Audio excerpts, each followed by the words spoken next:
kita masuk ke standar pengakuan dan pengukuran akuntansi pemerintah daerah.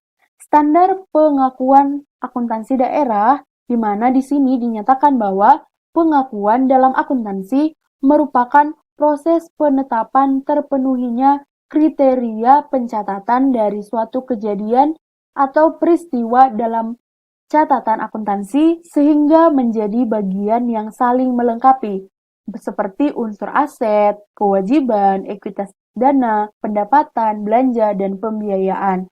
Nah, unsur-unsur tersebut akan ada pada laporan keuangan entitas pelaporan yang bersangkutan. Jadi, dengan adanya unsur aset, kewajiban, ekuitas dana, pendapatan, belanja, dan pembiayaan ini uh, masuk ke dalam uh, pe, masuk ke dalam pengakuan akuntansi pemerintah daerah. Nah, di sini ada kriteria minimum yang perlu dipenuhi oleh suatu kejadian atau peristiwa yang diakui. Artinya di sini dengan adanya kriteria minimum tersebut digunakan agar diakuinya sebuah transaksi ataupun akun di dalam akuntansi pemerintahan daerah. Nah, di sini ada dua kriteria. Yang pertama, terdapat kemungkinan bahwa manfaat ekonomi yang berkaitan dengan kejadian atau peristiwa tersebut akan masuk ke dalam entitas pelaporan yang bersangkutan. Sedangkan yang kedua ialah kejadian atau peristiwa tersebut mempunyai nilai atau biaya yang dapat diukur atau diestimasi dengan handal, di mana kriteria pengakuan perlu dipertimbangkan dari aspek materialitas. Nah, kedua aspek ini merupakan kriteria yang dilakukan pada saat pengakuan akuntansi pemerintah daerah. Nah, dalam pengakuan akuntansi ini terdapat dua basis. Yang pertama adalah basis kas dan basis accrual.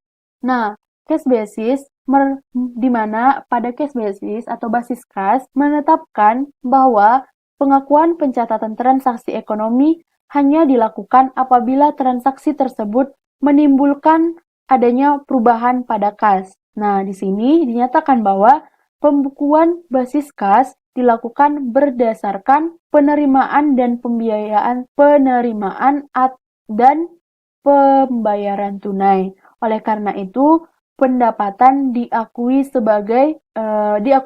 sebagai pendapatan apabila sudah diterima secara tunai. Nah, dan juga pembelanjaan akan dianggap sebagai pengeluaran pada saat dibayar secara tunai. Itu merupakan berdasar dari basis kas. Yang kedua berdasarkan basis accrual. Nah, di sini dinyatakan jika berdasarkan basis accrual, laporan dalam akuntansi akan mengakui adanya transaksi dan peristiwa lainnya pada saat transaksi dan peristiwa itu terjadi. Jadi, tidak hanya berdasarkan kas. Jadi, misalnya dalam basis accrual ini ada secara kredit, itu sudah diakui sebagai suatu transaksi. Selanjutnya adalah standar pengukuran akuntansi pemerintah daerah. Dapat diketahui, pengukuran akuntansi adalah proses penetapan nilai uang untuk untuk mengakui dan memasukkan setiap pos atau setiap transaksi-transaksi dalam laporan keuangan pemerintah daerah. Jadi, dapat disimpulkan bahwa pengukuran adalah apakah suatu transaksi atau kejadian dapat diukur dengan menggunakan nilai historis atau menggunakan nilai pasar. Nah, berdasarkan pengukuran akuntansi ini juga, untuk aset akan dicatat dengan pengeluaran kas dan setara kas atau sebesar nilai wajar dari imbalan yang diberikan untuk memperoleh aset tersebut. Sedangkan kewajiban akan dicatat berdasarkan nilai nominalnya. Selanjutnya adalah standar pengungkapan atau disclosure. Nah, di sini dinyatakan ketika laporan keuangan akan diungkapkan, maka dibutuhkan yang namanya catatan atas laporan keuangan. Jadi, dapat diketahui bahwa berdasarkan pengungkapan atau disclosure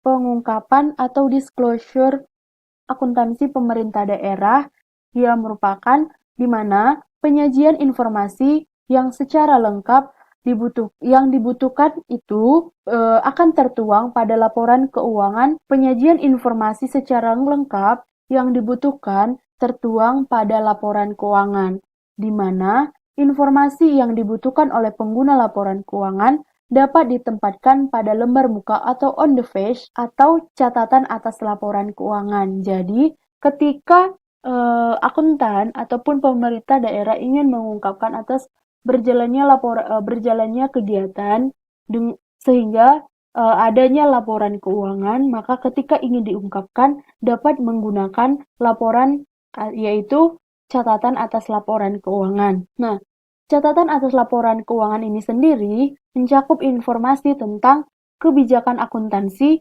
yang digunakan oleh entitas seperti entitas pelaporan dan informasi lain yang diharuskan dan dianjurkan untuk diungkapkan di dalam standar akuntansi pemerintah. Nah, dalam hal ini juga ungkapan-ungkapan yang diperlukan digunakan untuk menghasilkan laporan keuangan secara wajar. Berdasarkan pengungkapan akuntansi pemerintah yang akan diungkapkan di dalam catatan atas laporan keuangan, maka ada di sini beberapa susunan catatan atas laporan keuangan. Yang pertama adalah mengenai informasi tentang kebijakan fisik atau keuangan, tentang ekonomi makro, tentang pencapaian target undang-undang, APBN, Perda, APBD, dan lain sebagainya. Itu juga dicatat dalam laporan catatan atas laporan keuangan. Yang kedua ada ikhtisar pencapaian kinerja. Maksudnya dari ikhtisar pencapaian kerja adalah bagaimana pencapaian kinerja keuangan dan segala kebutuhan dan belanjanya sudah sesuai dengan yang dilaporkan atau belum. Apakah ada kekurangan ataupun hal sebagainya yang menghambat tentang pencapaian kinerja keuangan selama 1 tahun pelaporan. Nah, yang selanjutnya ada informasi tentang dasar penyusunan laporan keuangan dan kebijakan-kebijakan laporan keuangan akuntansi yang dipilih. Yang selanjutnya ada pengungkapan informasi tentang diharuskannya dalam pernyataan standar akuntansi pemerintah yang belum disajikan dalam lembar muka laporan. Yang seperti Ibu sampaikan tadi, suatu transaksi atau suatu kegiatan dalam kegiatan yang berkaitan dengan keuangan pemerintah daerah yang belum dilaporkan dalam laporan seperti realisasi anggaran, belum ada di dalam laporan operasional, dalam laporan neraca, belum ada pada laporan perubahan ekuitas, maka akan disajikan di dalam susunan akan disajikan dalam catatan atas laporan keuangan. Yang selanjutnya ada pengungkapan informasi untuk pos-pos aset dan kewajiban yang timbul sehubungan dengan penerapan basis akrual atau pendapatan dan belanja dan rekonsiliasinya dengan penerapan basis kas. Dan yang terakhir ada informasi tambahan yang diperlukan untuk penyajian yang wajar